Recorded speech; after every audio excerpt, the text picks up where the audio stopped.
하나님께서 오늘 우리에게 주신 말씀 욥기 42장 1절에서 6절입니다. 이제 제가 하나님의 말씀을 봉독하겠습니다.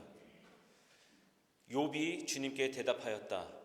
주님께서는 못하시는 일이 없으시다는 것을 이제 저는 알았습니다. 주님의 계획은 어김없이 이루어진다는 것도 저는 깨달았습니다. 잘 알지도 못하면서 감히 주님의 뜻을 흐려놓으려 한 자가 바로 저입니다. 깨닫지도 못하면서 함부로 말을 하였습니다. 제가 알기에는 너무나 신기한 일들이었습니다. 주님께서 말씀하셨습니다. 들어라, 내가 말하겠다. 내가 물을 터이니 내게 대답하여라 하셨습니다. 주님이 어떤 분이시라는 것을 지금까지는 제가 귀로만 들었습니다. 그러나 이제는 제가 제 눈으로 주님을 뵙습니다. 그러므로 저는 제 주장을 거두어드리고 티끌과 잿더미 위에 앉아서 회개합니다. 아멘. 오늘은 성탄절이 지나고 맞이하는 성탄 후 첫 주일입니다. 성탄절 많이 분주했죠? 네, 성탄절은 늘 분주했습니다. 행사를 준비하고 사람들을 만나고 함께 먹고 나누다 보면 어느새 정신없이 지나갑니다. 그래서 때로는 성탄절이 기쁘기보다 오히려 버겁게 느껴질 때도 있습니다. 특히 우리 교회 다니시는 분들, 봉사하시는 분들이 더 그렇게 느껴질 수 있겠죠. 그리고 그 성탄절이 지나면 우리는 다시 평범한 일상으로 돌아옵니다. 신앙의 관점에서 보면 사실 더 어려운 시간은 성탄절을 기다리는 대림절도 아니고 성탄절 당일 그 하루도 아닙니다. 더 어려운 시간은 성탄절이 끝난 뒤 아무것도 없는 것처럼 다시 시작되는 평범한 일상일 것입니다. 우리는 지난 11월 마지막 주일부터 4주간의 대림절을 지내면서 예수 그리스도의 오심을 기다렸습니다. 그리고 그 기다림의 절정으로 성탄절을 맞이했습니다. 그런데 그 기다림 끝에 맞이한 그 성탄절, 생각보다 후딱 지나갔습니다. 지금 여러분 마음은 어떠십니까? 솔직히 교회 오래 다니신 분들은 지나간 성탄절은 금세 기억에서 희미해집니다. 그렇죠? 어른들에게 성탄절은 여러 행사와 일정 속에서 잠시 스쳐 지나간 날이 되고, 오히려 선물을 받은 아이들에게 성탄절의 여운이 더 오래 남는 경우가 있습니다. 아마도 아이들은 마치 자기 생일을 기다리듯이 내년 성탄절을 또 기다릴 것입니다. 성탄절은 끝났고 행사도 마무리되었고 이제 다시 월요일의 일상이 시작됩니다. 그런데 바로 이 지점에서 우리는 이 질문 앞에 서게 됩니다. 이 평범한 하루를 살아가면서 나는 지금 무엇을 내 마음에 두고 살아가는가? 내 신앙은 예배 시간 안에만 머물러 있는가? 아니면 평범한 일상 속에서도 나를 붙들고 있는가? 이 질문은 성탄절에 감동이 있었느냐 없었느냐의 그런 문제가 아닙니다. 성탄절이 지나간 지금 다시 반복되는 평범한 하루 속에서도 나는 여전히 하나님을 믿고 살아가는가? 오늘 본문은 욥기 42장입니다. 성탄절이 지나고 2025년의 마지막 주일을 보내는 이 시점과는 어쩌면 전혀 어울려 보이지 않는 본문일 수도 있습니다. 사실 저도 처음 이 우리 교회력에 준비된 이 성경 설교 본문을 보고 왜 이 본문이 나왔을까 하는 질문이 생겼던 것이 사실입니다. 그러나 저는 이 말씀이 성탄절 이후를 살아가는 성도에게 가장 정직하게 다가오는 본문이라고 생각합니다. 오늘 본문은 욥이 하나님을 처음 믿기 시작하던 때의 이야기가 아닙니다. 신앙이 막 자라던 시절에 그 세 가족, 그 초창기의 장면도 아닙니다. 이미 고난을 겪을 만큼 겪었고, 말을 할 만큼 했고, 질문을 할 만큼 한 뒤의 장면입니다. 신앙에 대해 나는 이제 알 만큼 알고 경험할 만큼 경험했다. 말해도 이상하지 않을 만큼 시간이 충분히 흐른 뒤의 고백입니다. 그런데 놀라운 것은 바로 여기에서 욥이 이렇게 말한다는 사실입니다. 주님이 어떤 분이시라는 것을 지금까지는 제가 귀로만 들었습니다. 그러나 이제는 제가 제 눈으로 주님을 뵙습니다. 이 말은 욥이 하나님을 몰랐다는 뜻이 아닙니다. 설명을 듣지 못했다는 뜻도 아닙니다. 오히려 그 반대입니다. 욥은 너무 많은 말을 들었고, 너무 많은 설명 속에 있었고, 너무 오랫동안 신앙의 언어 속에 있었습니다. 그런데 그 모든 시간이 지나서야 이제 와서 그는 이렇게 말합니다. 이제서야 하나님을 봅니다. 바로 이 지점에서 우리는 자연스럽게 한 가지 질문 앞에 서게 됩니다. 신앙은 과연 무엇으로 자라는가? 여러분도 한번 질문해 보셨죠? 신앙은 과연 무엇으로 자라는가? 말로 배우는 것인가? 설명으로 쌓이는 것인가? 아니면 다른 어떤 방식인가? 내가 설교를 많이 들으면 신앙이 쌓이나? 그래서 이 질문이 또 나옵니다. 신앙은 가르칠 수 있는가? 우리는 보통 이렇게 생각합니다. 신앙은 교회 학교에서 가르친다. 설교를 통해 전한다. 교육 프로그램으로 세운다. 그래서 아이들에게도, 청소년들에게도, 성인들에게도 무언가를 잘 가르치기만 하면 신앙이 자랄 것이라고 기대합니다. 욥도 이미 배울 만큼 배운 사람이었습니다. 알 만큼 아는 사람이었습니다. 그런데 그런 그가 이제서야 하나님을 봅니다 라고 말합니다. 과연 신앙은 가르침만으로 자라는 것일까요? 오늘날의 현실은 어떻습니까? 어릴 때부터 교회를 다녔습니다. 성경 이야기도 많이 들었습니다. 설교도 수없이 들었습니다.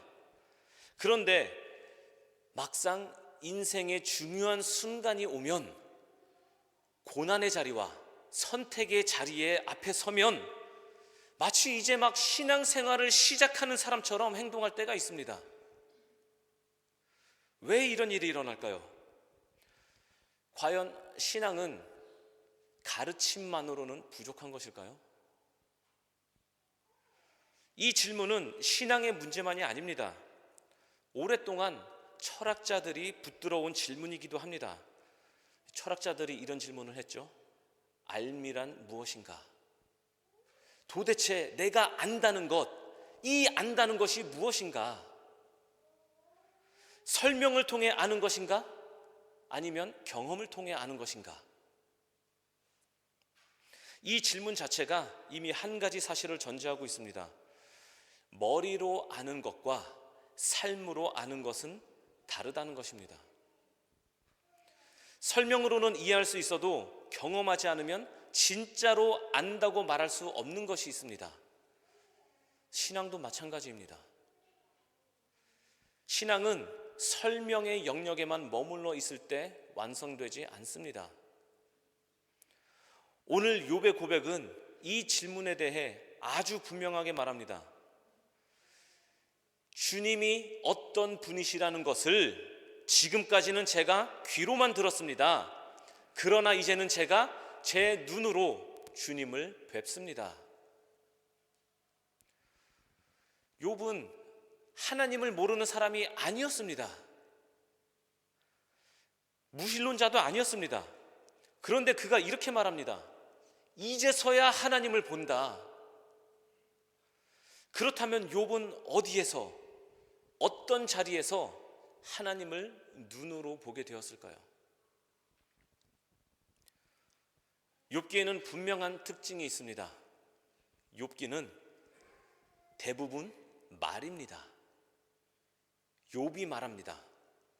그의 친구 엘리바스가 말합니다.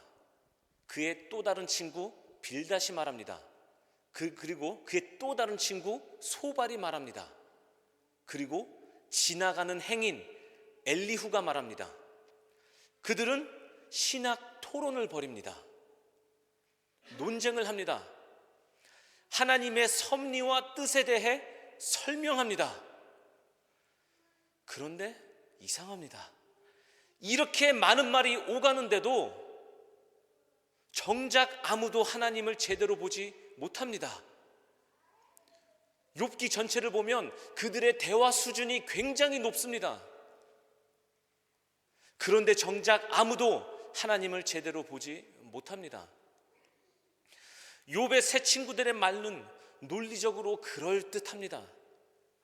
각자의 마음속에 이런 하나님일 것이다, 나의 하나님은 이런 분이시다 하는 그림이 있습니다. 그 그림을 가지고 욥에게 말합니다. 하나님은 공의로우시다.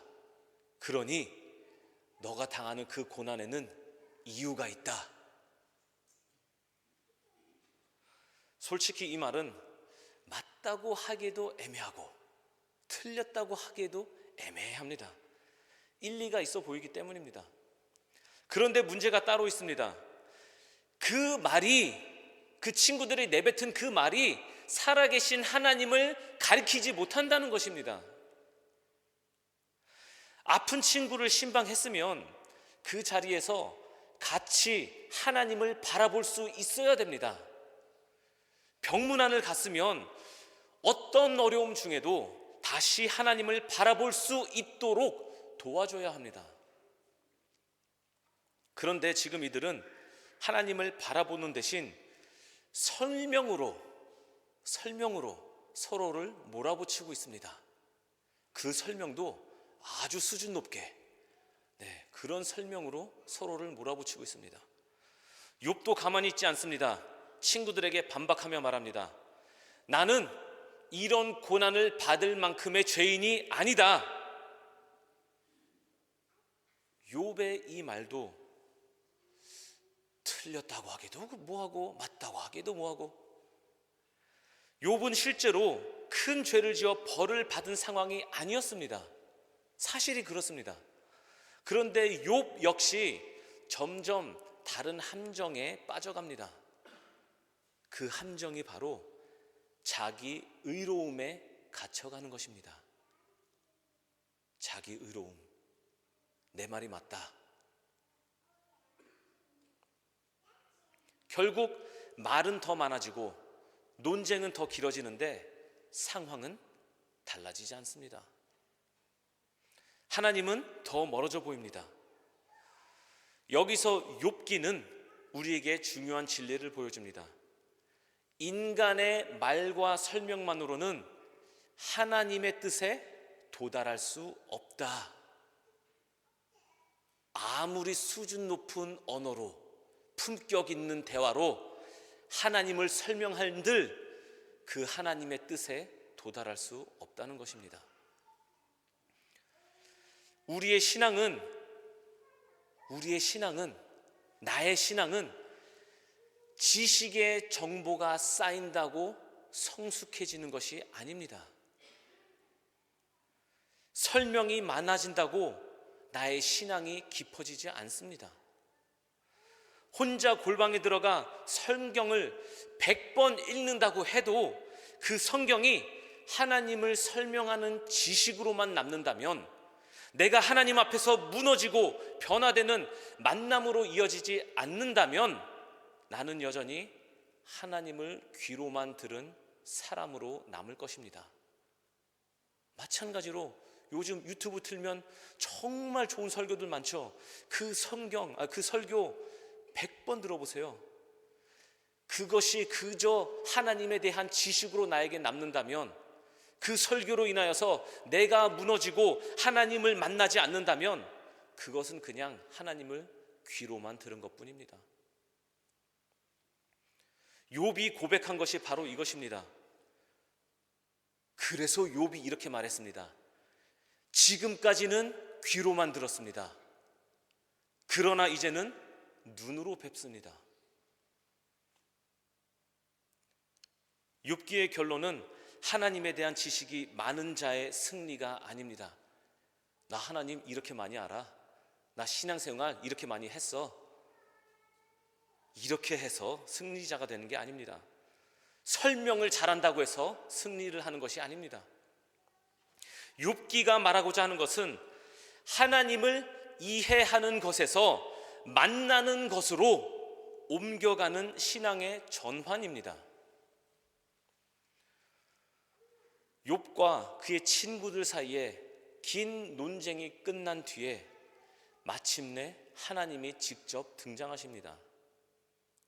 그런데 여기에는 놀라운 사실이 하나 있습니다. 하나님은 욥에게 그가 당한 고난에 대해서 이유를 설명해 주지 않습니다. 참 답답하겠죠? 사탄 이야기를 다시 꺼내시지도 않으시고, 왜 네가 이런 일을 당했는지에 대한 해답도 주지 않으십니다. 우리가 기대했던 방식과 전혀 다릅니다. 우리도 그럴 때 있죠. 고민을 해서 기도를 합니다. 두 가지 중에 하나를 결정해야 되는데 뭘 결정해야 될지 모를 때 좀 알려주시면 좋겠는데 그거에 대한 답을 주시지 않습니다. 대신 하나님께서는 욥에게 이렇게 물으셨습니다.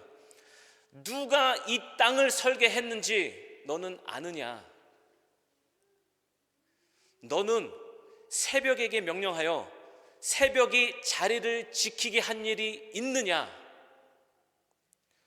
바닷속 깊은 곳에 있는 물 근원에까지 들어가 보았느냐? 대신 이렇게 질문하십니다. 하나님께서 욥에게 하신 이 질문들은 그간의 욥이 당한 고난에 대한 답이 아닙니다. 논쟁의 결론도 아닙니다. 문제의 원인을 풀어주는 답도 아닙니다. 하나님은 정답을 주신 것이 아니라 하나님 자신을 드러내신 것입니다. 하나님은 문제의 정답으로 우리에게 오신 것이 아니라 관계의 주체로 우리에게 오십니다. 욥이 원했던 것은 설명이었을 것입니다. 그러나 하나님이 주신 것은 설명이 아니라 임재였습니다. 하나님의 임재. 그 순간 욥의 신앙이 바뀝니다. 주님이 어떤 분이시라는 것을 지금까지는 제가 귀로만 들었습니다. 그러나 이제는 제가 제 눈으로 주님을 뵙습니다. 이 고백은 하나님에 대한 정보가 늘어나서 하는 고백이 아닙니다. 아, 그래서 그랬구나 하면서 이해해서 나온 고백도 아닙니다. 문제가 해결돼서 나온 것도 아닙니다. 상황은 그대로예요. 상황은 그대로. 변한 게 없어요. 하나님을 알았다고 생각했던 사람이 하나님 앞에 서게 되었을 때 나오는 고백입니다. 그래서 욥은 바로 회개합니다. 그러므로 저는 제 주장을 거두어 드리고 티끌과 잿더미 위에 앉아서 회개합니다. 이 회개는 도덕적인 죄책감 때문이 아닙니다. 윤리적으로 욥이 그동안 잘못 살아서 하는 회개도 아닙니다. 욥의 회개는 이것입니다. 하나님, 제가 하나님을 이해할 수 있다고 생각했습니다. 제가 하나님을 설명할 수 있다고 착각했습니다. 이 지점이 바로 신앙의 전환점입니다. 설명에서 만남으로, 이론에서 관계로, 가르침에서 체험으로 넘어가는 순간입니다. 욥은 하나님을 귀로 아는 신앙에서 삶으로 만나는 신앙으로 옮겨서게 되었습니다. 그렇다면 오늘 우리는 어디서 하나님을 만날 수 있을까요? 욥은 고난 속에서 하나님을 만났습니다. 그렇다면 우리도 꼭 그런 극심한 고난이 있어야만 하나님을 만날 수 있는 걸까요? 저는 꼭 그렇지 않다고 생각합니다. 오늘 우리의 삶 속에서도 하나님을 만나는 자리는 분명히 있습니다. 그 자리 중 하나가 바로 교회 안의 관계입니다. 교회는 매우 독특한 곳입니다. 누구 하나 억지로 끌려온 사람이 없습니다. 각자가 선택해서 나온 사람들입니다. 그래서 교회는 더 복잡합니다. 100명이 모이면 100가지의 생각이 있고 100가지 문화가 있고 100가지 상처가 있고 100가지의 자기 기준이 있습니다. 그래서 교회 안에는 자연스럽게 불편함이 생기고 의견 차이가 생기고 긴장과 갈등이 생깁니다. 이것은 이상한 일이 아닙니다.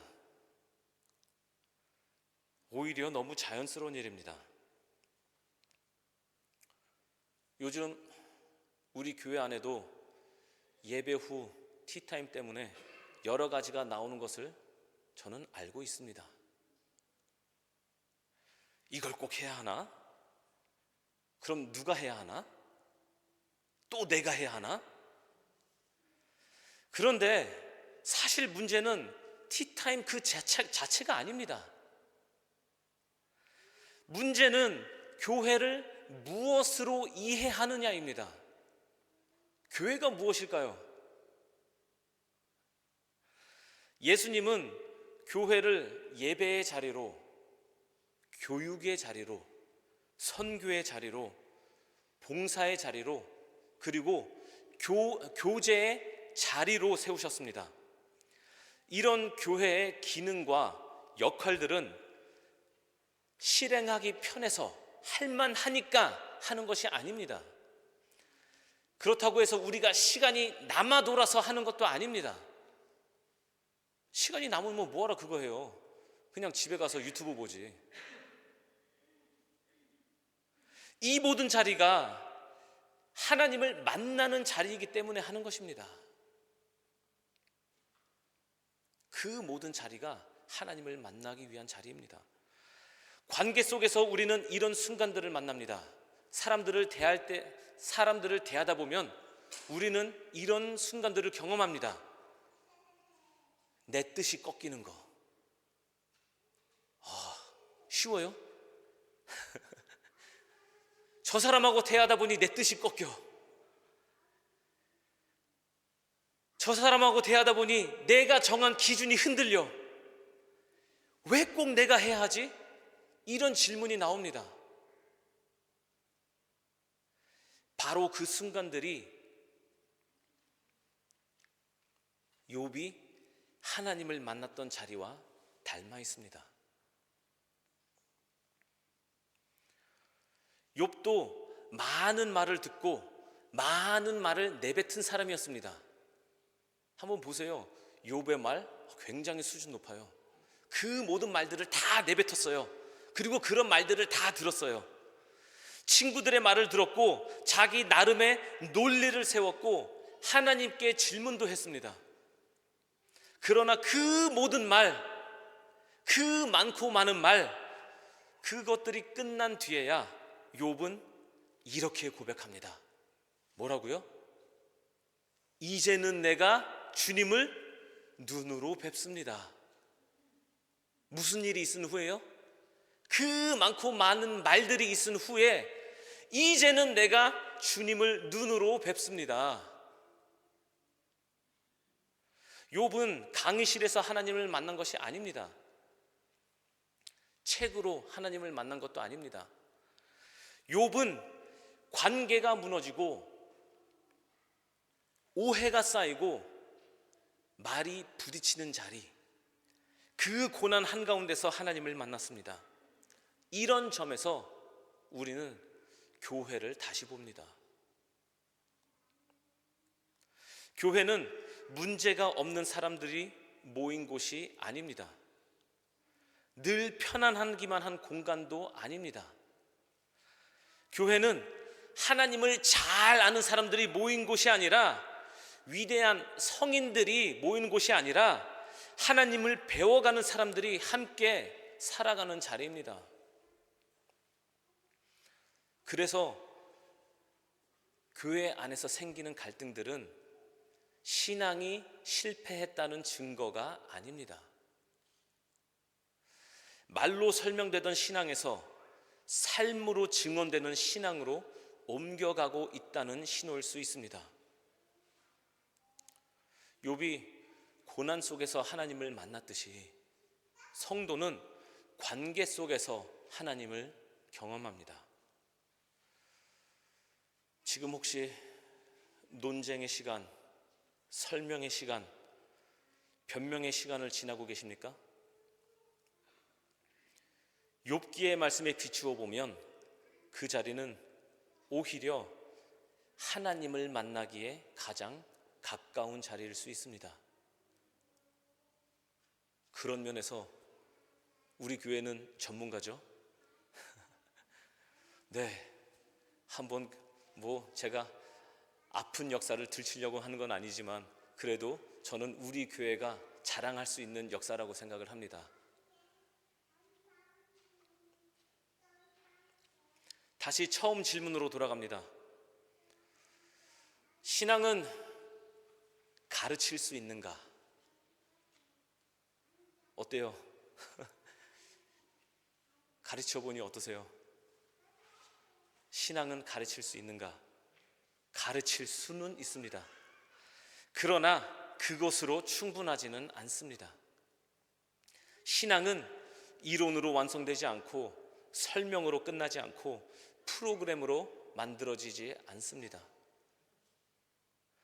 신앙은 삶 속에서, 관계 속에서 때로는 불편함을 지나며 하나님을 직접 만날 때 자랍니다. 욥은 하나님을 더 많이 배워서 변한 것이 아닙니다. 논문을 쓰고 학위를 받아서 말싸움에 싸워서 이겨서 변한 게 아닙니다. 하나님을 만나서 변했습니다.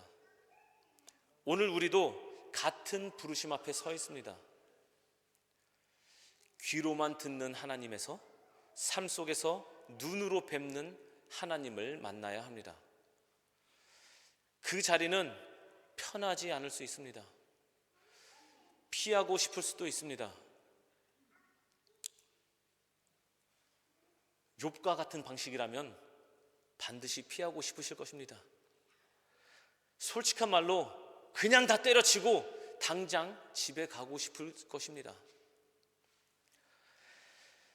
개인적으로 저는 욥을 예로 들면서 우리도 욥처럼 합시다 라고 말하는 것이 저도 한 부족한 인간으로서 늘 조심스럽고 부담스럽게 느껴집니다.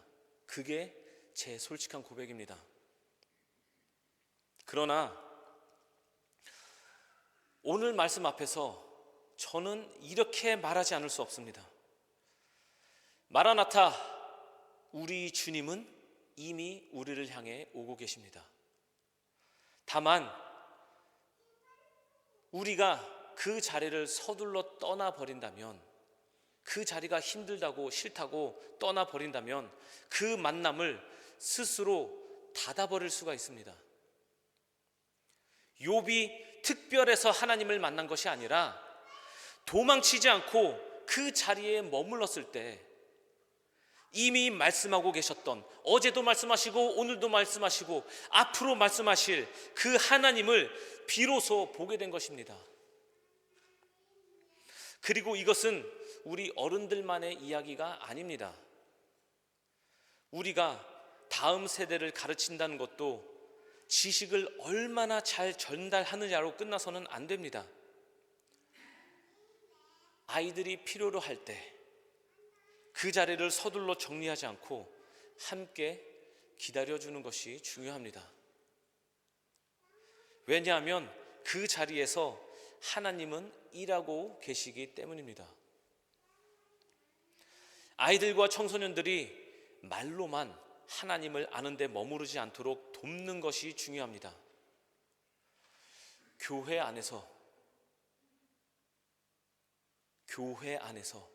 그리고 사람들과의 관계 속에서 하나님을 경험할 수 있도록 돕는 것, 그것이 우리 모두에게 맡겨진 사명입니다. 오늘은 2025년의 마지막 주일입니다. 한 해를 마무리하며 드리는 이 예배를 통해 우리 모두가 설명으로 아는 신앙을 넘어 삶 속에서 하나님을 만나는 신앙으로 나아가기를 원합니다. 그리고 그 길을 다음 세대와 함께 같이 걸어갈 수 있기를 바랍니다. 올 한 해 이 믿음의 경주를 하느라 수고 많으셨습니다. 예수 그리스도의 이름으로 여러분을 축복하며 사랑합니다. 네. 사랑합니다. 네, 사랑합니다. 사랑합니다. 네, 우리 다 같이 한번 해보죠. 저만 하니까 좀 뻘쭘하네요. 다 같이 사랑합니다. 3단 콤보. 사랑합니다. 사랑합니다. 사랑합니다. 네, 보기 좋네요. 이거 사진 찍어야 되는데 이런 거. 네, 기도하겠습니다.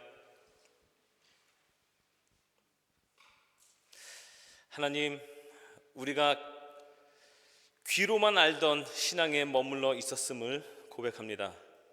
이제는 삶 속에서 주님을 만나게 하옵소서.